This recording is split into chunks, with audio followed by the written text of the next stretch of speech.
Shalom, selamat malam Bapak Ibu yang dikasihi oleh Tuhan dimanapun Anda berada. Senang kita bisa berjumpa kembali dalam ringkasan Sekolah Sabat Harian. Dan saat ini kita tiba pada pelajaran yang keempat dengan judul besar Tuhan Mendengar dan Melepaskan. Dan terkhusus pada malam hari ini kita akan sedikit memberikan ringkasan yang diambil dari hari Kamis ya, dengan judul Bantuan dari Bait Suci.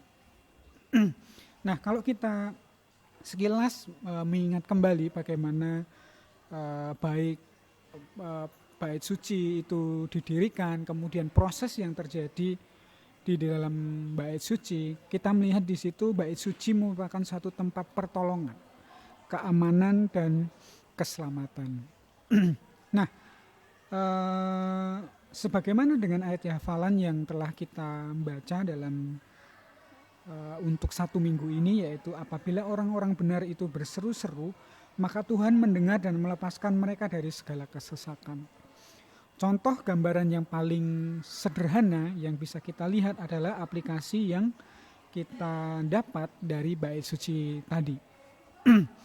Nah, di hari Kamis ini setidaknya ada 2 hal yang kita diskusikan. Yang pertama tentang keberadaan dari Bait Suci itu sendiri, kemudian yang kedua oknum yang bekerja melayani di dalam Bait Suci itu sendiri. Nah, yang pertama mengenai keberadaan Bait Suci. Bait Suci merupakan satu tempat di mana Allah secara pribadi rindu untuk dekat dengan kita. Ia rindu untuk tinggal bersama-sama dengan kita. Nah, secara otomatis ketika Allah dekat dengan kita, maka baik keamanan, kesejahteraan, perlindungan itu menjadi milik kita. Tuhan ada bersama-sama dengan kita. Nah, ketika seseorang berbuat dosa, melakukan kejahatan, baik itu dengan sengaja maupun tidak sengaja, Bait Suci menjadi satu tempat penyelesaian atau menjawab segala permasalahan yang terjadi. Dan kasus-kasus ini bisa diselesaikan dengan adil di dalam Bait Suci. Itulah kenapa Bait Suci menjadi satu, selain itu menjadi satu tempat ibadah, itu juga menjadi satu tempat perlindungan, dan itu juga menjadi tempat keselamatan bagi bangsa Israel pada waktu itu. Nah, poin yang kedua adalah tentang oknum yang melayani di dalam Bait Suci. Nah, kita tahu ya, disinilah kita melihat di dalam perjanjian baru, di dalam buku Ibrani dikatakan bahwa Yesus adalah imam besar kita. Yesus bukan hanya sekadar hakim yang hanya menjatuhkan atau memvonis hukuman, tetapi dia adalah seorang imam atau seorang hakim yang turut merasakan kelemahan-kelemahan kita. Jadi Tuhan tahu betul, Yesus tahu betul betapa besar penderitaan yang dialami oleh manusia. Kelemahan-kelemahan kita sebagai manusia. Kejatuhan kita, kecenderungan kejahatan kita yang membawa kita jauh daripada Tuhan.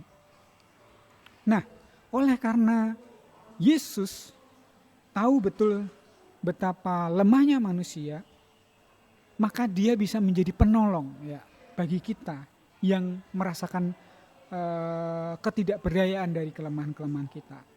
Kita tahu di situ bahwa Tuhan Yesus sekalipun dia dicobai, dia tidak berbuat dosa.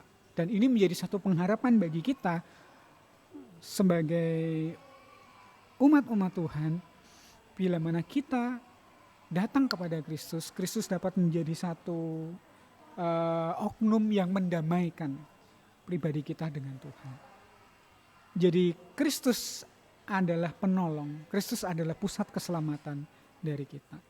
Apapun mungkin kelemahan-kelemahan kita, bila mana kita datang dengan kerendahan hati memohon pengampunan melalui Yesus Kristus, maka kita beroleh pengampunan.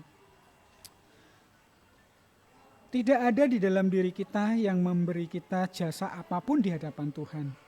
Hanya ketika orang berdiri dalam hubungan yang benar dengan Tuhan, melalui pertobatan dan penerimaan kasih karunia dan pengampunan Tuhan, barulah mereka dapat memohon kepastian pembebasan dari Tuhan. Dan pelayanan di bait suci mewakili keselamatannya ditentukan di dalam Yesus. Bapak Ibu yang dikasihi oleh Tuhan, kita tahu bahwa di akhir dari upacara bait suci, bila mana imam besar itu keluar dari bilik yang maha suci, maka keselamatan dan pengampunan itu menjadi bagian kita. Kita telah diperdamaikan dengan Allah. Itulah sebabnya biarlah kita secara pribadi maupun secara keluarga, rumah tangga, kita senantiasa terus bergantung kepada Tuhan. Mungkin bila mana dalam kehidupan kita mengalami banyak pergumulan, tantangan hidup yang berat, ada jalan keluar yang pasti bila mana kita datang kepada Tuhan. Dia adalah seorang pribadi yang mau mendengar dan rindu berbelas kasihan untuk melepaskan kita dari segala beban berat dunia. Kiranya ini boleh menjadi satu pengharapan, berkat, dan juga kabar baik bagi kita semua sebagai umat-umat Tuhan. Tuhan memberkati.